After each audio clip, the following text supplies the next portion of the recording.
Salut, c'est Fabrice. Alors aujourd'hui, on va essayer de trancher entre une tablette ou un mini PC, puisque en fait, on me demande souvent ce qui est le mieux. Est-ce qu'il vaut mieux aller sur une tablette ou est-ce qu'il vaut mieux avoir un ordinateur portable ou un netbook, surtout pour les gens en fait qui ont du mal un petit peu à venir à l'informatique, qui n'ont jamais eu vraiment de machine. Bon, ça existe, hein, il y en a encore, et surtout je dirais la génération un petit peu de nos parents qui sont un peu qui ont toujours du mal à rentrer là-dedans. Et donc moi je vais essayer de vous répondre aujourd'hui pour vous aiguiller. Et si vous regardez cette vidéo, que vous êtes concerné, que vous ne savez pas encore choisir entre peut-être une tablette ou un netbook ou un PC portable ou même un MacBook si on parle d'Apple, hein, on va essayer justement de voir ça. Alors moi, mon avis, il est déjà tout fait. Et si vous êtes débutant, eh ben, je vous dirais d'aller sur une tablette. Alors là, moi j'ai un iPad. Après, vous n'êtes pas obligé de prendre cette marque-là, hein, puisque iPad c'est Apple. Vous avez d'autres marques pour les tablettes. Mais pourquoi je vous conseille d'aller plutôt vers ça? Tout simplement parce que c'est plus simple. Surtout si vous n'avez jamais touché une machine de votre vie, eh bien une tablette est beaucoup plus simple. Vous allez avoir la possibilité de faire les choses beaucoup plus intuitivement. Alors que sur un PC, ça demande quand même, je dirais, des bases et même, je dirais même une formation quelque part, parce que quand on n'a jamais ouvert un ordinateur de sa vie, ça peut paraître compliqué. J'ai jamais vu en fait donc quelqu'un qui était pas spécialement doué en informatique se débrouiller tout seul sans information. C'est compliqué. Ou alors, faut vraiment être très curieux et pour ça, faut vraiment être passionné. Faut pas hésiter à aller gratter. Faut pas hésiter même des fois à faire quelques conneries pour pouvoir apprendre. Mais la plupart vont pas aller jusque là. Ils se retrouvent souvent devant un ordinateur. Ils savent pas comment faire. Ils savent pas où aller. Il faut souvent leur répéter en fait 15 fois la même chose avant que ça rentre, et même parfois 15 fois ça suffit pas. En fait, le truc c'est que si vous répétez pas régulièrement les opérations, si vous ne les refaites pas régulièrement, eh bien vous oubliez. Donc dès que vous apprenez quelque chose de nouveau, tout de suite il faut le mettre en application et il faut le faire le plus régulièrement possible, au moins une fois par semaine minimum, pour pas oublier en fait ce que vous avez appris tout simplement. Donc une tablette c'est beaucoup mieux parce que déjà on l'a mieux en main, et puis en fait il fait partie de notre vie tous les jours. On peut le poser très facilement à côté de nous comme ça, bon voilà, un peu comme un livre en fait. C'est beaucoup plus proche d'un livre au niveau du format qu'un ordinateur, même je dirais même un MacBook 13 pouces chez Apple qui a un très bon format, ou même le 12 pouces, ça reste quand même un ordinateur, et on a plus de mal déjà à le bouger, vous voyez. Et même au niveau de l'autonomie c'est pareil, ça dure plus longtemps. Bon, la batterie va durer beaucoup plus longtemps sur une tablette parce que les applications sont moins gourmandes. Alors moi ce que je dirais c'est qu'un ordinateur c'est plus fait pour faire des choses plus poussées. C'est-à-dire que les professionnels ont tout intérêt plutôt à aller vers un ordinateur s'ils veulent faire des travaux plus poussés, alors qu'une tablette va rester pour faire, vous allez faire des choses beaucoup plus basiques avec, comme notamment aller voir vos mails, aller sur internet, prendre des photos, faire des films, jouer à des jeux, mettre toutes sortes d'applications en fait qui peuvent rendre la vie beaucoup plus sympa. D'ailleurs j'ai fait le test avec certaines personnes de mon entourage.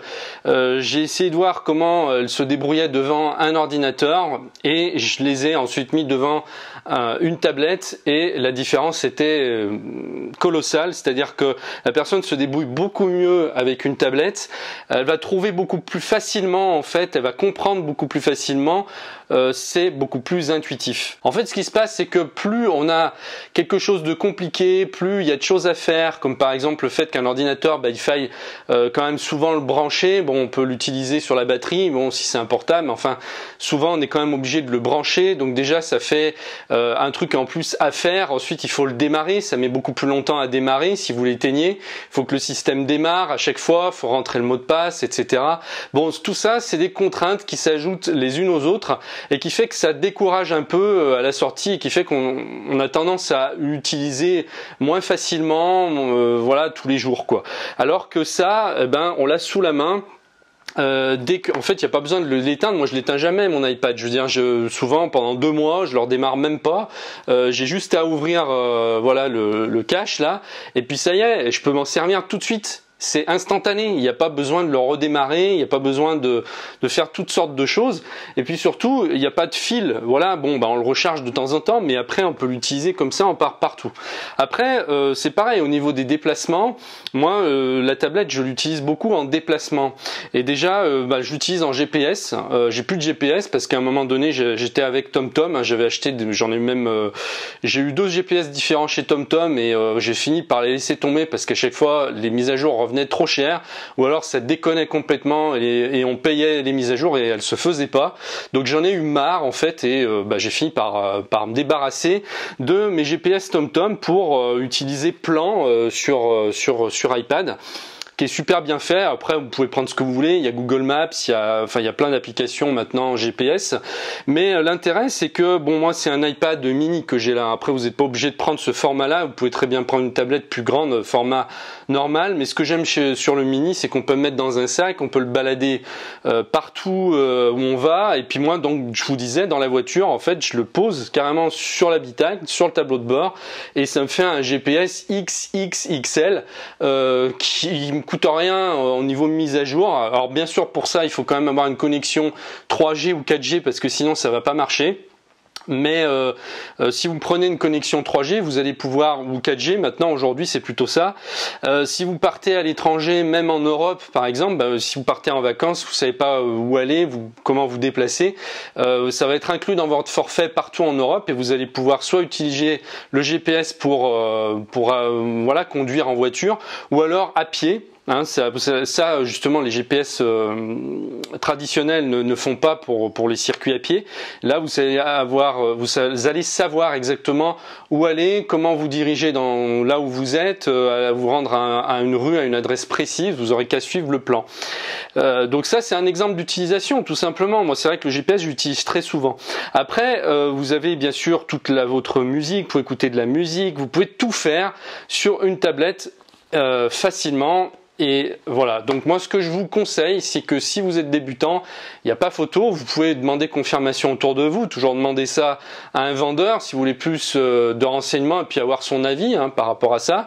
Mais c'est vrai que si vous faites de l'informatique, on peut même pas appeler ça de l'informatique, si vous faites de l'utilisation usuel, eh bien ça sera beaucoup plus simple de le faire avec ça parce que on peut faire déjà énormément de choses, ça suffit largement pour une utilisation quotidienne pour faire des choses plus que basiques, c'est pas seulement que basique, on peut faire beaucoup de choses.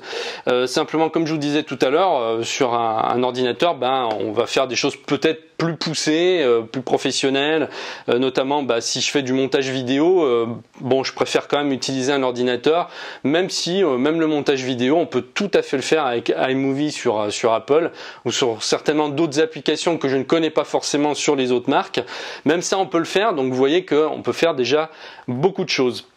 Voilà, donc si vous avez des questions, eh bien n'hésitez pas à me les poser dans les commentaires.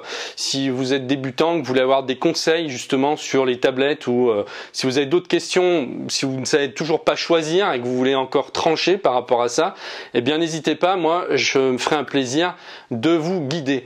Je vous remercie de m'avoir suivi, puis je vous dis à très bientôt dans une prochaine vidéo. Au revoir.